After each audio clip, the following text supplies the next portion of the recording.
What do I want to say to you guys today? I'm doing so much shit today, it's fucking ridiculous. But I finally decided to come in the office and hang out. Look at that shine and that glow. Hi, Syed. I see that you watched my video, so I want to give a shout out to my brother. I miss him, the fucking best person to work with in the fucking world. But besides that, look at these dogs. I will show you the dog, but then if I show you the dog, I have to show you the fact that my fucking shirt is rolling up because I'm fat.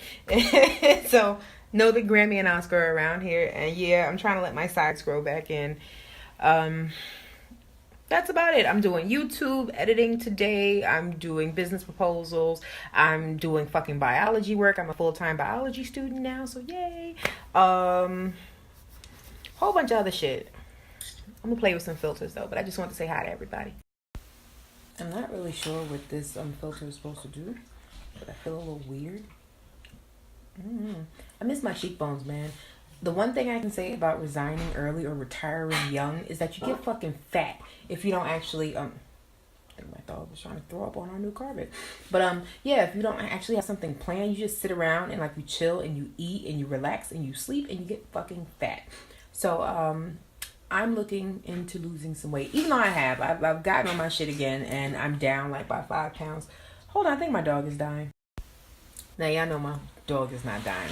I'm crazy over my dogs, but yeah, he was over here wilding out. And yeah, look at the sides. I know I'm looking crazy, so people looking at me, oh my god, look at her hair. I'm debating so hard if I want to shave my sides again. When I shave the sides, it looks so crisp and so put together, but I actually want to grow my hair out again, which is crazy. I mean, this is every year, like I cut my shit off, but I want to grow it out again. So I'm like, no, I'm not gonna shave it. I'm just gonna let it look crazy and look all peasy and whatever else and this entrapment. But I have so much to say to you guys. You know, I realize I only do videos and like I rarely say that much, but not that many people, well, a decent amount of people watch my Snapchats, but more people watch my YouTube, and I'm like talking like my ass off in YouTube. So I figured, hey, if they're listening on YouTube, why would I make a whole bunch of other videos on other channels? But I might actually start saying something here. I don't want to be like the girls that get on here and they're like, makeup on fleek. All right, let's see. There's like a strip of carpet they had left over, so I said, okay, I'll throw it by the front door, and then you're gonna see all the stuff that the dogs bite up in the back. But I love you guys, so you can see a little bit of the dirt that is my home. Football we bought for them, and they fucked it up, amongst a lot of other stuff. What am I coming in for? I was coming in here to do something. I think I want to show you guys the fish again, but I'll postpone that. I want to show you that I am growing my own food again this year, so I'm very, very proud about that. Look at them. Those are the covers that I'm going to wash. Don't look at that. All right, so these are my beets. I've been growing them for about maybe 2 weeks or so, and they're like looking good. I started my tomato plants again, so those are 3. 2 months, those should to be huge. Brussels sprouts. Look at my thing from Simone. We went to her house for Thanksgiving, so I still have like all that stuff left over. Well, that's the fern. You guys already know the fern. I was doing the strawberries, but I messed up some kind of way and they died. So those are the 2 strawberries laying next to each other. That right there is the zucchini. I only planted 1 because when I tell you those things grow so fucking big. So I was like, I don't want to overcrowd it. So this one is looking a little crazy because it's sunny right now, but I dug it a little bit deeper, so that's why it's looking like that. Damn bees. That is my blueberry plant that has not done anything yet.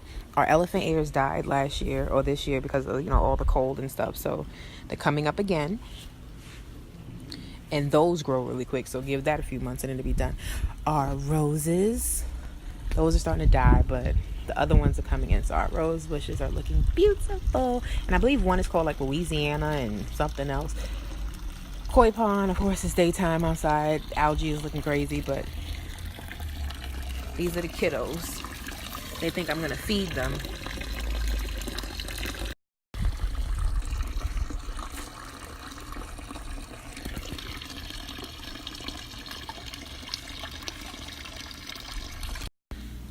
One of the things I think is cool about being an adult, this damn dog keep going outside, is that I was always that kid that kept going in the fridge. Yes, I'm fat, but not because I'm fat. Just because I don't know, I want to see what was in there, like things were going to change. And my mother would always say, you think something's going to change in there because you keep going in there so many times? As an adult, my New York's about to come out. I dead ass stand in the fridge like all day. I'll just stand here like with the door open on purpose. I'll make a sandwich, leave the door wide open. Just because, like, Who's gonna tell me to close it? My mom. It made me a really good sandwich that I'm about to eat. My lips looking crazy right now. That's okay. That's what I said I was going to do. I said on Snapchat, I was going to do something called Moments of Transparency. A lot of people have been asking me, so far, what is entrepreneurship like? How is it leaving your job? Blah, blah, blah, blah. I gotta find a way to like mount this shit on my tripod so I don't have to hold it. But as far as entrepreneurship, I will never knock entrepreneurship. This shit is so dope. I enjoy the thought, the creative process that goes behind it, designing and thinking of your consumer, your niche clientele. It's so super cool. I know a lot of people try to scare people out of it or convince them that, oh, it's so hard and you're going to lose so much and you don't want to do that. Anybody that has a dream, has a passion, or wants to try it, I say try it. But I say try more than once, because it will, to a certain degree, make you want to quit. You're like, okay, well, nothing's moving how I wanted it to move, or this didn't hit how I wanted it to hit. But when I tell you the joy you get from somebody ordering something from you, whether it's one order or 1,534 orders, it's like, wow, somebody believed in my shit that much that they wanted it in their house. They wanted it on their body. That, it's such a dope feeling to know that you have created something, even for those that are like resellers or whatever the case is. The fact that you put your name on something or you put your face on something and people are like, okay, you know what? Because it's you, I want to mess with it. I want to rock with you. So I definitely think it's cool. Now, getting into the nitty gritty of entrepreneurship. Hold on. I had to talk about my sandwich. Let me chew. All right, now my pursuit into entrepreneurship started, I want to say maybe 3 or 4 years ago, but officially 2 years and some change, like 2.5 years ago. Since leaving my job, I'll tell you everything I've experienced. I've experienced panic. I've experienced anxiety. I've experienced depression. A little bit of everything, but it was not because I feared that I wouldn't be successful. It was because I was departing from something I was used to, and like I said at the beginning part of all these videos, I had met a coworker. My Simone wasn't with me, and then my lady didn't work there anymore. So I was like, okay, who the fuck do I have? And my coworker Syed was like so fucking dope. He made coming to work fun. He made coming to work something I wanted to do. I had gotten to the point where I was like, I would wake up and be like, yo, I don't feel good. And like literally not be lying, but mentally your mind is a crazy thing. I was like, I don't feel good. I didn't feel good. Like I felt nauseous. I felt sick. Just the thought of going in there. So around August, I had foot surgery. And then as the months got closer to me getting ready to go back, I was like, my feet ain't feeling right. This ain't right. And I knew that I wasn't passionate about it anymore. And I said, I'm a firm believer in you sitting in a place that you're not comfortable in is you blocking somebody else's blessing. I said, the minute you leave, somebody's going to be able to fill this slot that either wanted to transfer here, that wanted to be a soup, different things. So I was like, you got to get the fuck off the toilet because it's not for you. So I said, okay, you know what? I'm not going back. Didn't go back and was able to enjoy my sizable retirement. And as time went on, I'm like, okay, well, I got the shoes going. I'm about to, drop my next season of fashion and so on and so forth. So things are going good. And then reality sets in. Boredom.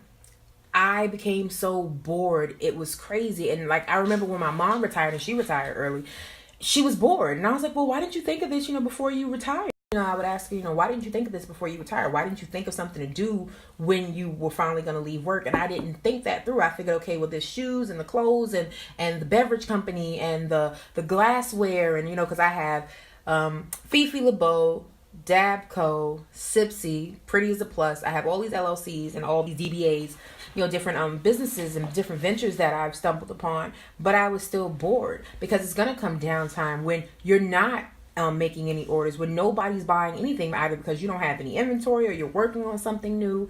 And then came real life shit. My mortgage started eating into my retirement. I said, okay, now do I spend money that I've saved, for a cushion for the big what if, or, do I spend all my retirement waiting on the shoes to blow again? Like, what do I do?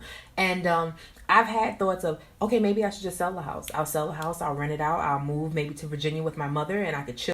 like I said, move with my mom and just chill and really focus and be able to save my money. And, you know, bills are coming in, mortgages due, this is happening, I'm in school. And it was so much at once. I just like, I cut everybody fucking off. I was like, I don't want to talk to anybody. I'm stressed the fuck out. I'm depressed. You know, I don't know what I'm doing with my life. And I'm thankful for that, because I've been through so many things in my life that I'm able to analyze shit a lot quicker than other people. And I stepped back and I said, you know what? Do you think you made a mistake by quitting your job? It took me 2 seconds. I was like, no. I wasn't happy there. The money was decent, definitely, but I wasn't happy there. And I'm just maybe the oddball out. Thank God I don't have any kids. I was able to say, no, I'm not happy here, so I don't want to stay here. Somebody else can have this shit. So I wasn't depressed about that. Then I started weeding through the different reasons why I was feeling depressed. I'm like, okay, well, do you think you're going to fail? Do you think that you're not going to be the next popping thing? I didn't feel any of that. I know I'm successful. I know I'm dope. I know my concepts are amazing. It's just getting the world to see it. And I believe there's a certain level of vulnerability you open yourself up to by allowing so many people into your creative process. So it's like, man, people are going to see me and judge me, aka, or, you know, i.e. my products, you know, the different things that the ventures I'm taking part in. And, you know, it's like, damn, are people going to like this? Are they going to think of me differently? Are they going to gossip about me? And I had to tell myself, get that shit out of your head.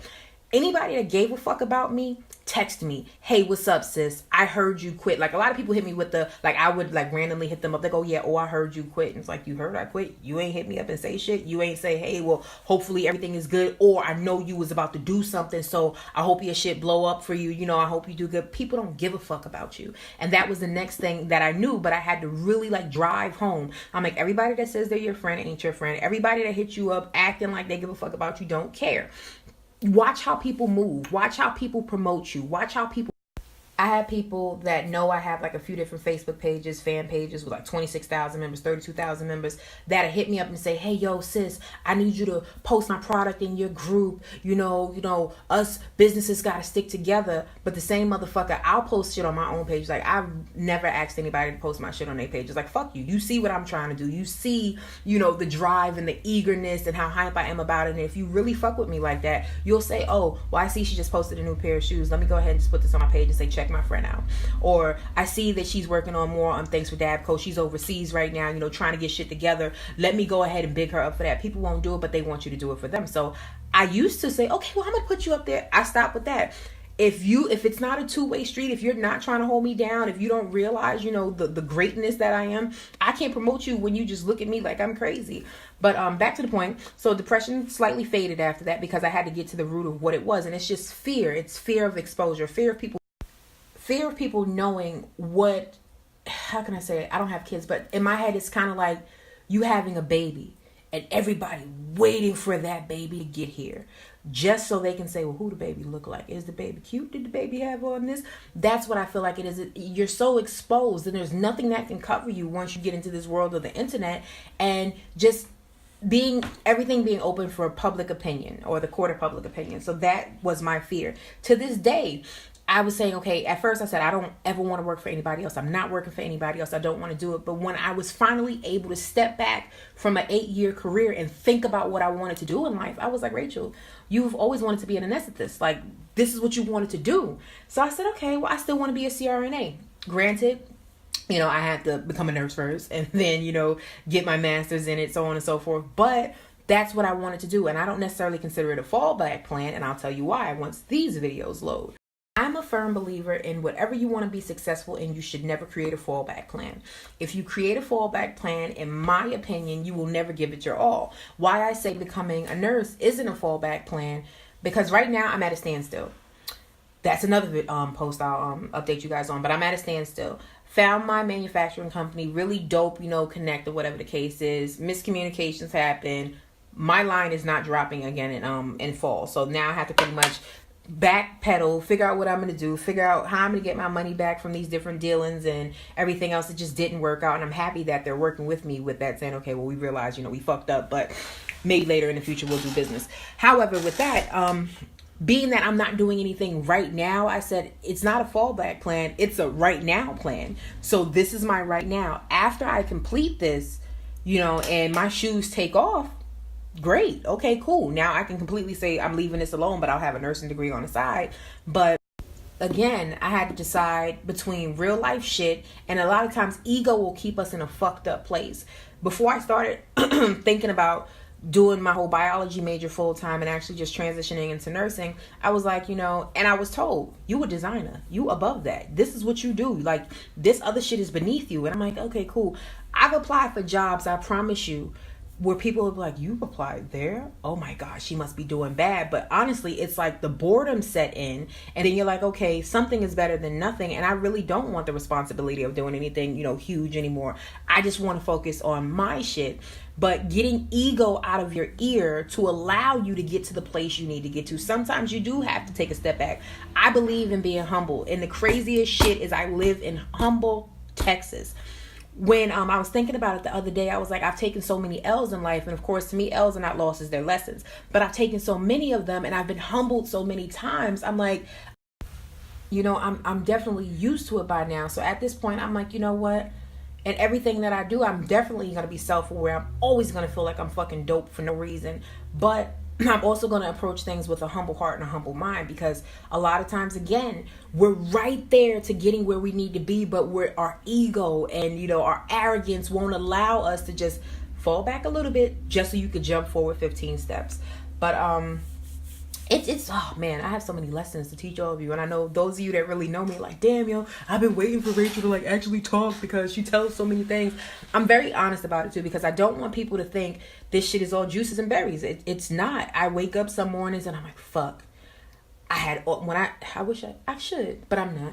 I had so many different shoe designs and so many different, fabric choices that I was like, this shit is going to rock the world. And I'll tell you this too.